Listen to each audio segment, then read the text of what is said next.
The forest breathes before it speaks. Leaves shiver without wind, moss tightens on ancient bark, and somewhere far beyond the hills a sound is gathering, not yet a note, not yet a call, but the pressure of intent. Hooves strike earth that has never known a road. A great rider moves between trunks older than memory, antler-crowned helm catching stray starlight, spear angled low as if the world itself might flee. This is not a chase born of hunger.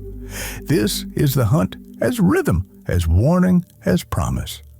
Oromë Aldaron rides, and the wild knows his name before any tongue dare shape it. Welcome to the Elder Darkness.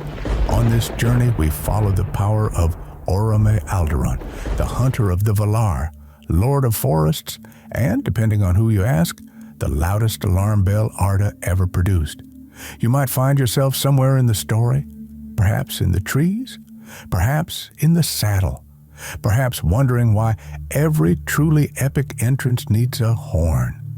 If you enjoy slow lore, deep woods, and the sense that ancient powers still walk just out of sight, remember to like the video and subscribe to the channel. And while you're settling in, tell us where you're listening from. City, village, forest edge, or somewhere suspiciously close to Fangorn. Now, lie back and relax as we travel to the world of Middle-earth. Horn of Orome awakens the wild. He rides in the elder days, when darkness spreads like ink in water and the forests are not yet safe places to whisper. Orome is a Valar, one of the powers who shape the world, but unlike those who rule from halls or thrones, he chooses motion. He hunts not to dominate, but to cleanse.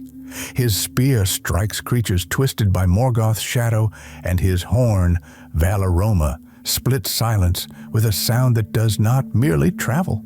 It reveals. Evil scatters. Courage wakes up. Beasts remember what they were meant to be. Middle-earth historians still debate whether Orome's true domain is the forest itself or the act of pursuit, because wherever he rides, wilderness organizes around him. Trees part without fear. Animals do not flee unless they must. He is called Aldaron, Lord of Trees, yet he is no gardener. He does not plant patiently like Yavanna, nor does he brood over growth cycles.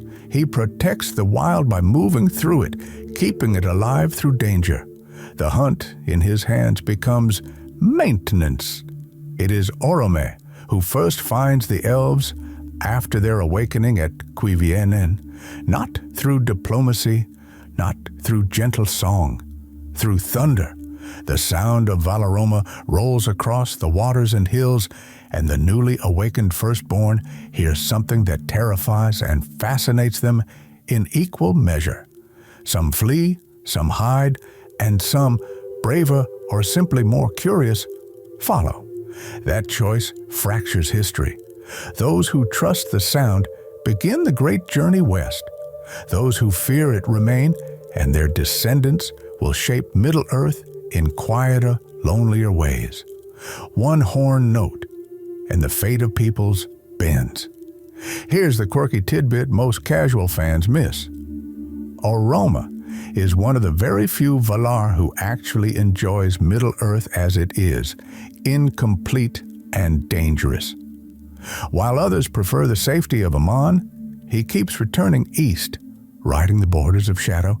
It's almost suspiciously relatable, like the one friend who insists on camping in bear country because it feels more real. His horse, Nahar, is said to shine white beneath the stars. And yes, some late texts imply Nahar understands speech. Make of that what you will. As ages turn, Orome's presence becomes less direct, but his influence lingers like a scent after rain. When the Fellowship races across Middle-earth, hunted by riders of a far darker kind, Echoes of the ancient hunt still stir the blood. Think of the moment in The Lord of the Rings when horns answer horns on the Pelennor fields, when Theoden's riders charge and the sound lifts hearts already weighed down by despair. No, Orome is not physically there, but the idea of the horn as defiance, as declaration, comes straight from his legacy. Sound as power, motion as resistance. There is a scholarly argument, quietly vicious in some circles, about whether Orome's hunts inadvertently taught Morgoth the value of pursuit and terror. Middle-earth historians still debate whether the Dark Lord learned to weaponize fear by watching the Hunter of the Valar turn fear against him. It's an uncomfortable thought that even righteous power casts a shadow. Orome himself seems aware of this, for he never lingers after victory. He rides on, refusing to build cult or kingdom. He also stands apart among the Valar in temperament. Where Mandos pronounces doom and Ulmo whispers through water, Orome laughs loudly. He is quick to anger, quicker to action, and refreshingly uninterested in metaphysical hand-wringing when monsters are eating the countryside. Elves who follow him learn not just courage, but decisiveness. The Vanyar revere him. The Noldor respect him. Even the Sindar, who never made the full journey west, remember him with a mix of awe and relief. He came when the night was worst. Remember how Gimli measures worth in deeds rather than words? That instinct feels very Orome. Action defines honor. The forest is not a backdrop, it is a participant. When spiders, wolves, or worse things creep too close, the hunter rides, and balance snaps back into place like a drawn bowstring released.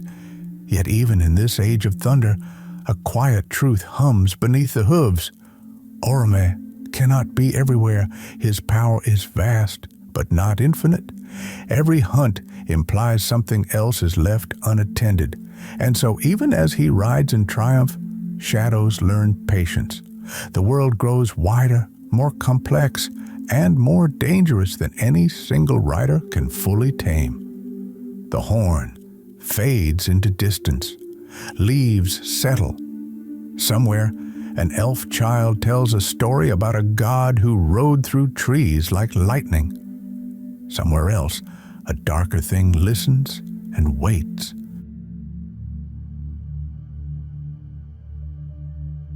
From primeval hunts to fading echoes. The echo of Valaróma does not vanish, it thins.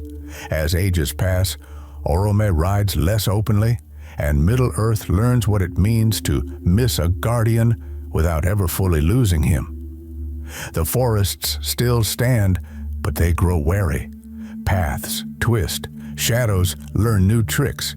Where once thunder announced justice, now there is memory.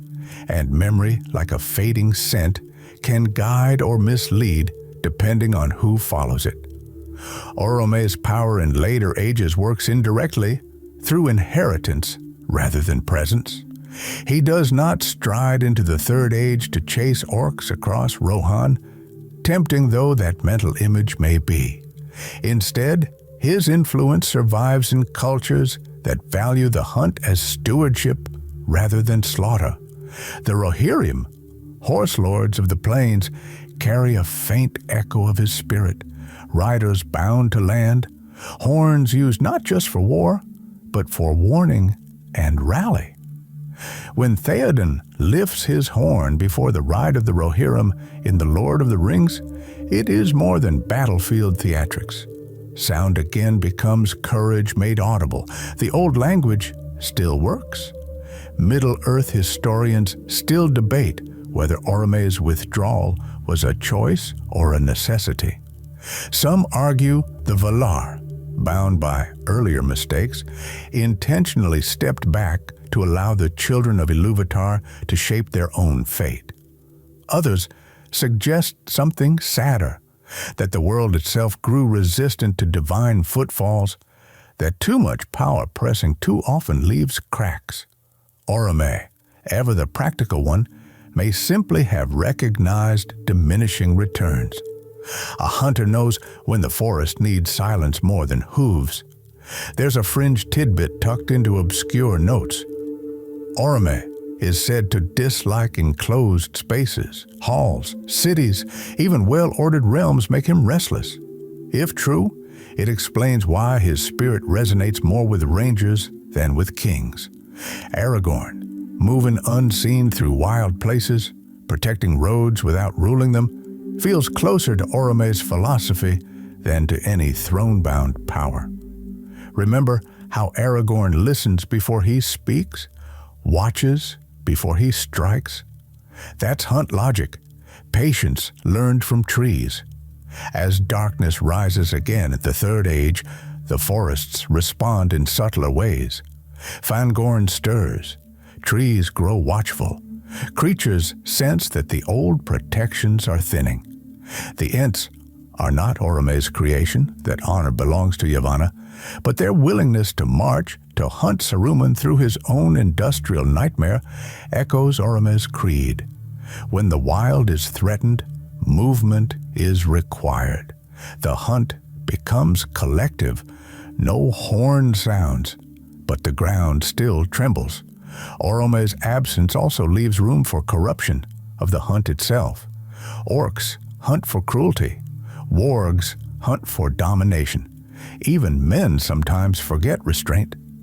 This distortion fuels another academic argument. Middle-earth historians still debate whether the concept of the hunt becomes morally unstable once its divine exemplar steps back. Without Orome to model balance, pursuit slides easily into obsession. It's a warning embedded in the landscape. Power without purpose devours itself, and yet hope persists. Elves still remember the sound. Some claim that on rare nights, deep in unspoiled woods, a horn can be heard that is not carried by wind. Rational explanations abound. Echoes, animal calls, overactive imaginations. But even the most skeptical ranger will admit the feeling that follows: a straightening of the spine, a readiness to act. That is Orome's true legacy, not fear, but readiness. There's a light joke among lore keepers that if Orome ever returned in full force, Middle-earth would need better trail maintenance and significantly stronger doors. Humor aside, the idea underscores something important. Orome's power was never about permanence. He did not build monuments. He left impressions. Tracks fade, but direction remains. As the War of the Ring ends and the Fourth Age dawns, the world grows quieter. Magic thins. The wild retreats. Forests become places to visit rather than realms to fear or revere. In this gentler age, Orome's influence feels almost anachronistic, too loud, too raw, and yet, without that ancient thunder behind them, even peace would lack teeth. The hunter does not return, but neither is he gone. He exists in every moment when the wild is defended without being conquered, when a horn is raised not for glory, but for warning, when motion is chosen over stagnation. Oromë Aldaron remains the reminder that the world is not meant to be perfectly safe, only worth protecting. And as the last echoes settle, the forest breathes again.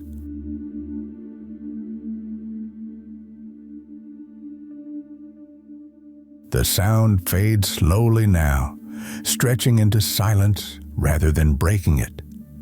The trees no longer part, yet they do not close entirely. Light filters through leaves with less urgency, more patience. The ground cools beneath unseen hooves that have already passed beyond thought. In this quiet, the hunt becomes memory, and memory becomes comfort. You are not being chased. Nothing is expected of you. The wild, for this moment, is at rest. Stories settle like dust on old bark, softening sharp edges, rounding fear into understanding. Orome's world was loud, decisive, and dangerous, but it was also alive, responsive, and honest. That aliveness still hums beneath the surface of Middle-earth, and perhaps beneath our own. Breath slows. The imagined forest dims into twilight. What once demanded attention now simply exists, steady and unthreatening. Even the idea of pursuit relaxes, transforming into gentle movement, a walk rather than a chase. Protection does not always require noise. Sometimes it asks only remembrance. If you listen carefully, there is no horn, only wind through branches, carrying nothing that needs answering. The path ahead is clear enough. The path behind no longer matters. Rest here, between trees that do not judge, beneath stars that do not hurry. Let the hunt end just for tonight.